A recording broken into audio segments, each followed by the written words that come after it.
एक नगर में सम्मन नाम का एक गरीब मनियार रहता था। सम्मन की पत्नी का नाम नेकी तथा उनके इकलौते पुत्र का नाम सेऊ था। सम्मन बहुत गरीब था तथा दोनों पति पत्नी नगर के धनवान लोगों की औरतों और बहनों बेटियों को चूड़ियां पहनाने का काम करते थे। गरीब इतने थे कि कई बार पूरे परिवार को भूखे ही सोना पड़ता था। इतने गरीब होने के बावजूद सम्मन का पूरा परिवार कबीर परमेश्वर का दृढ़ भक्त था। गरीब होने के कारण पूरा नगर उनका मजाक बनाते थे, लेकिन वे परमात्मा को भूल नहीं सकते थे और अपनी भक्ति करते रहते थे। दोनों पति पत्नी जब भी धनवान औरतों को चूड़ियां पहनाने जाते तो वे उन्हें भी कबीर परमेश्वर का सत्य ज्ञान और उनके चमत्कारों की कथाएं सुनाते थे।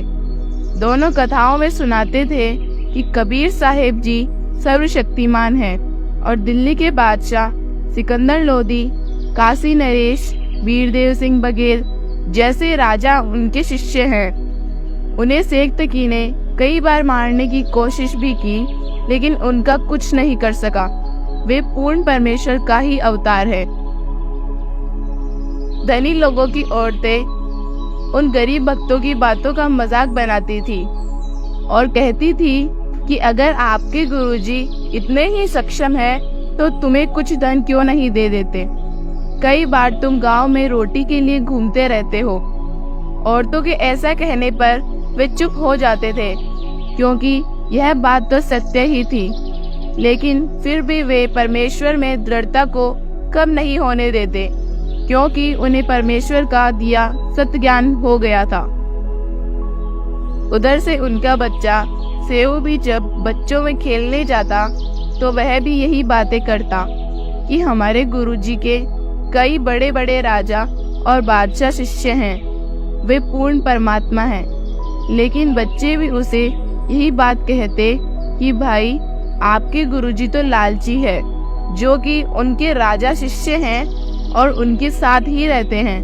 क्या तुम्हारे घर आए हैं कभी? सेऊ ने कहा कि नहीं, हमारे गुरुजी ऐसे नहीं हैं। बच्चे कहते कि ऐसा नहीं है तो वे कभी तुम्हारे घर क्यों नहीं आए, क्योंकि तुम गरीब हो और वो अमीरों के घर ही जाते हैं। सेऊ कहता कि नहीं नहीं, हमारे गुरुजी लालची नहीं हैं, वे सबके घर जाते हैं और हमारे घर भी आएंगे। दूसरे बच्चे उसका मजाक बनाते थे, क्योंकि नगर के सभी लोग साधु संतों पर विश्वास नहीं करते थे और बच्चे भी साधु संतों को लालची और ढोंगी बताकर सेऊ की बात नहीं मानते थे। एक दिन शाम के समय तीनों अपनी कुटियों में बैठे परमेश्वर को याद कर रहे थे। सेऊ ने अपनी माँ से पूछा कि माँ, क्या गुरुजी कभी अपने घर नहीं आएंगे? नेकी ने कहा, क्यों नहीं बेटा, वे तो रोज ही हमारे साथ रहते हैं। सेऊ ने कहा कि नहीं माँ, कभी गुरुजी अपने घर भी आएंगे क्या? कब आएंगे गुरुजी? नेकी ने कहा कि बेटा, वे तो कण कण में रहते हैं, सदैव हमारे साथ रहते हैं, उन्हें आने की क्या जरूरत है। सेऊ ने कहा कि माँ, वो सब तो ठीक है, लेकिन एक बार गुरुजी हमारे घर भी आ जाएंगे तो मैं सबसे कह दूंगा कि देखा ना, हमारे गुरुजी लालची नहीं हैं, वे हमारे घर भी आते हैं। नेकी ने कहा कि बेटा, वे तो पूर्ण परमात्मा हैं और उनके लाखों शिष्य हैं, ऐसे में वो कितनों के घर जाएंगे, वे तो हमेशा हमारे पास ही रहते हैं। इतने में सेऊ की आंखों से आंसू आ गए और कहा कि माँ, सब बच्चे मुझे गुरुजी के बारे में बहुत गलत बोलते हैं। नेकी और सम्मन को भी बहुत दुख हुआ, लेकिन क्या कर सकते थे, क्योंकि सब उनका भी मजाक उड़ाते थे।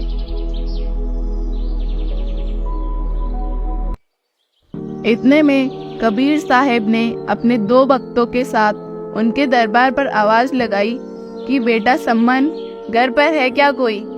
सम्मन और नेकी ने सोचा कि गुरुजी की आवाज कहाँ से आई।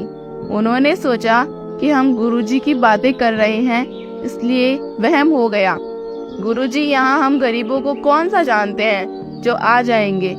थोड़ी देर बाद कबीर साहब ने वापस आवाज लगाई कि सम्मन ने कि बेटा सेऊ, कोई है क्या घर पर? वे चौंक गए और सोचा कि ये तो गुरुजी की ही आवाज है। कुटिया से बाहर निकलकर देखा तो सचमुच 3 संत बाहर खड़े थे। बाहर वाले दरवाजे के पास पहुँचे और देखा तो स्वयं कबीर परमेश्वर और 2 अन्य भक्त भी साथ में खड़े थे। उनको सदमा सा लग गया और अपने गुरुजी को देखते रह गए। उन्हें विश्वास नहीं हो रहा था कि यह सच है या कोई सपना। तभी एक भक्त ने कहा कि गुरुजी को यहीं रखोगे या अंदर भी ले चलोगे? तब उनकी चौंध टूटी और कबीर साहब के चरणों में गिर गए और रोने लगे और कहा कि कैसे दया करी प्रभु तुच्छ जीवों पर। कबीर साहब ने उन्हें आशीर्वाद दिया। कबीर साहब ने अंदर चलने के लिए कहा और कहा कि आज हम आपके ही घर रुकेंगे। तीनों बहुत खुश हुए और कबीर साहब को अंदर लाकर दरी बिछाकर बैठा दिया। परमेश्वर से खूब ज्ञान सुना और कह रहे थे कि आज ही आपका भक्त सेऊ आपको याद करके रो पड़ा। आप तो अंतर्यामी हो और चले आए हम गरीबों के पास।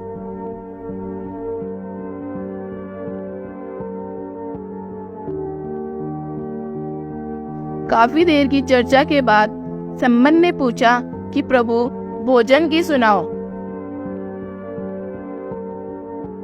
कबीर साहब ने कहा कि भोजन तो बना लो भाई, खाना खाएंगे। सम्मन अंदर अपनी पत्नी के पास गया और बोला कि खाना बनाओ, गुरुजी भूखे हैं। नेकी ने कहा कि घर में आटा ही नहीं है और कोई दे भी नहीं रहा। सब बोल रहे हैं कि आज देखेंगे तुम्हें और तुम्हारे सर्वशक्तिमान गुरु को। सम्मन ने सोचा कि यह क्या हुआ मेरे साथ। उसने कहा कि ला तेरी चुनरी, मैं इसे कहीं गिरवी रखकर आटा मांग लाता हूँ। नेकी ने कहा कि मैंने यह भी कोशिश कर ली, कोई नहीं देता क्योंकि यह एक कोहने से फटी हुई है। सम्मन कलेजा पकड़कर बैठ गया और अपने आप को कोस रहा था कि मैं कितना निकम्मा व्यक्ति हूँ। पहली बार मेरे गुरु मेरे घर आए हैं और मैं इन्हें भोजन भी नहीं करा सकता। सम्मन रोने लगा और बहुत दुखी हो गया। नेकी ने कहा कि गुरुजी से कह दो कि सुबह जल्दी उठकर ही भोजन करा देंगे, एक समय का ही भोजन है। सम्मन ने कहा कि सुबह कहाँ से लाएंगे। नेकी ने कहा कि रात को चोरी करके ले आना। सेऊ ने कहा कि माँ, चोरी से तो अच्छा हम भूखे ही रह जाएंगे। नेकी ने कहा कि बेटा, हम तो भूखे ही रहेंगे, हम अपने गुरुजी के लिए चोरी करेंगे। बेटा, धनवान के घर से की गई चोरी को दान कर दे तो उसे चोरी का पाप नहीं लगता। हमें इस नगर को बचाना भी है। अगर गुरुजी इस नगर से भूखे चले गए तो इस नगर का नाश हो जाएगा। ये सब नगरवासी धन के साथ अभिमानी हो गए हैं और ऐसे नगर ज्यादा दिन नहीं रहते। हमने इस गांव में अपना जीवन बिताया है और बिताना भी है, तो इसकी रक्षा करना हमारे लिए जायज है। नेकी ने सम्मन से कहा कि गुरुजी से विनम्र होकर बोल दो कि सुबह भोजन कराएंगे। गुरुजी जानी जान है, वो समझ पाएंगे। सम्मन ने कबीर साहब से कहा कि गुरुदेव सुबह भोजन कराएंगे। कबीर साहब ने कहा कि कोई बात नहीं बेटा, अब भूख भी कुछ शांत सी हो गई है, सुबह ही कर लेंगे, अभी तो आराम करते हैं। ऐसा कहकर परमात्मा तथा दोनों संत लेट गए और सो गए। उधर तीनों रात पर जगे रहे और आधी रात को सम्मन और सेऊ चोरी करने को निकल पड़े। नगर में जाकर एक सेठ जी की दुकान के पीछे पहुंचे और कच्ची दीवार को फोड़कर एक बड़ा सा सुराग बना लिया।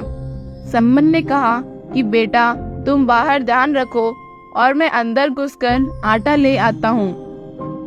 सेऊ ने कहा कि नहीं पिताजी, आप बड़े हो, मैं छोटा हूँ। अगर मुझे पकड़ भी लिया तो मुझे छोड़ देंगे, मैं अंदर जाता हूँ। सम्मन ने कहा, बेटा तू एक ही तो है मेरे। ये सेठ जी राजा का बड़ा जानकार है, ये तुम्हें भी मरवा सकता है। अगर तू नहीं रहा तो मैं क्या करूँगा, मैं ही जाता हूँ। सेऊ ने कहा, नहीं पिताजी, मैं बालक ही हूँ, क्या पता मुझे नादान और अनजान समझकर छोड़ दे। ऐसा कहकर सेऊ अंदर घुस गया। सम्मन ने कहा कि बेटा केवल 3 संतों के लिए ही आटा लाना, ज्यादा मत लाना।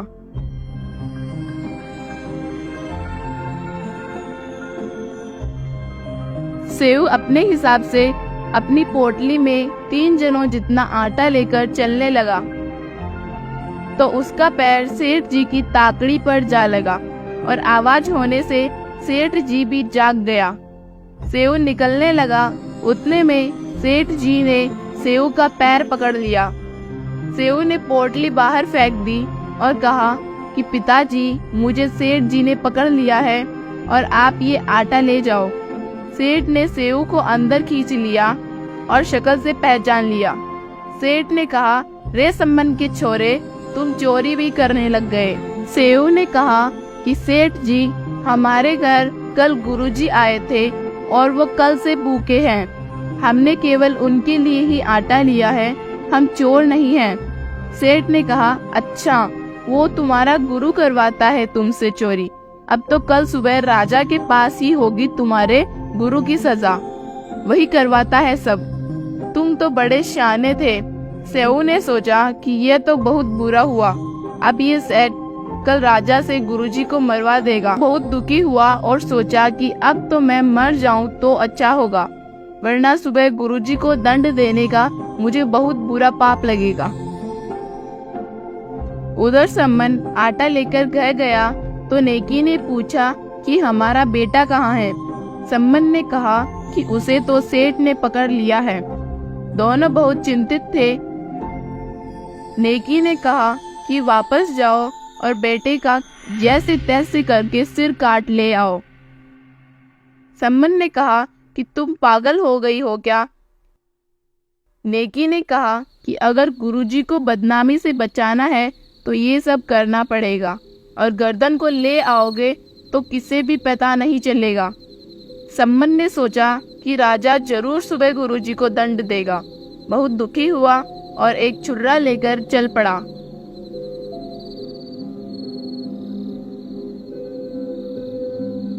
सम्मन ने जाकर कहा कि बेटा, तुमसे एक जरूरी बात करनी है।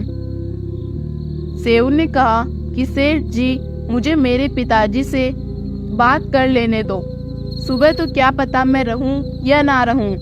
सेठ ने सोचा कि चल बात करने के लिए थोड़ा ढीला कर देता हूँ। सेठ ने सेऊ को गर्दन बाहर निकालने जितना ढीला कर दिया। सेऊ ने गर्दन बाहर निकाली और कहा कि पिताजी, अगर गुरुजी को बचाना चाहते हैं तो मेरी गर्दन काट दो। सम्मन ने कहा, नहीं बेटा, फिर मैं कहाँ जाऊँगा। सेऊ ने कहा कि पिताजी, गुरुजी के बारे में सोचो, अगर आप मेरी गर्दन नहीं काटते हो तो मैं आपका बेटा नहीं रहूँगा। ऐसा कहने पर सम्मन ने एकदम से हिम्मत की और एक झटके में बच्चे की गर्दन काट दी।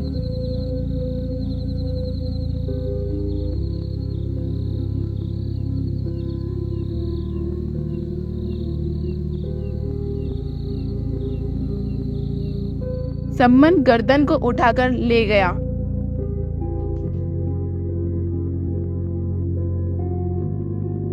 उधर सेठ ने देखा कि ये तो बहुत बुरा हुआ और सुबह इसके गुरु से पहले तुम्हें फांसी पर लटकना पड़ेगा।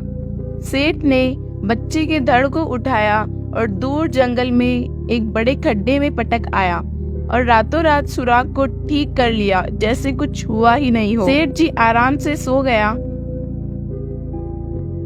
सम्मन सिर लेकर घर पहुंचा।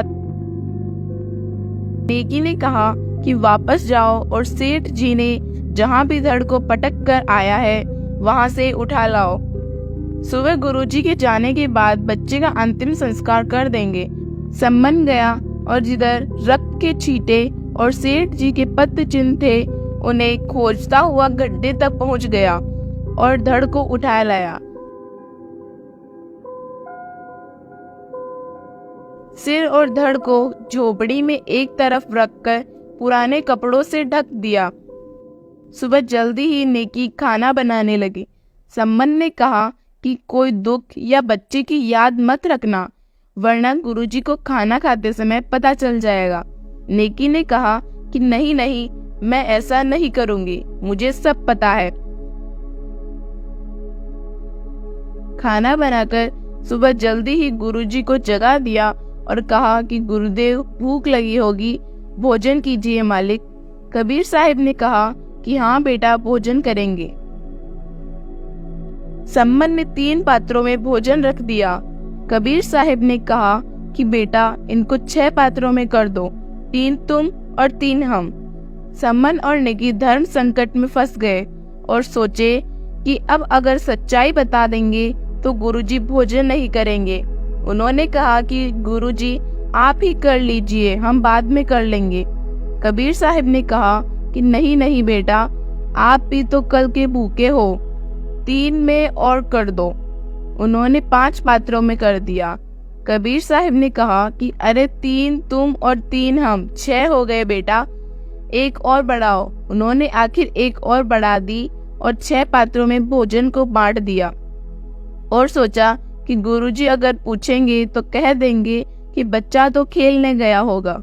तब परमात्मा ने ऊंची आवाज में कहा कि सेव बेटा आओ और भोजन प्रसाद ग्रहण करो। सिर तो बेटा चोरों के कटते हैं, संतों के नहीं।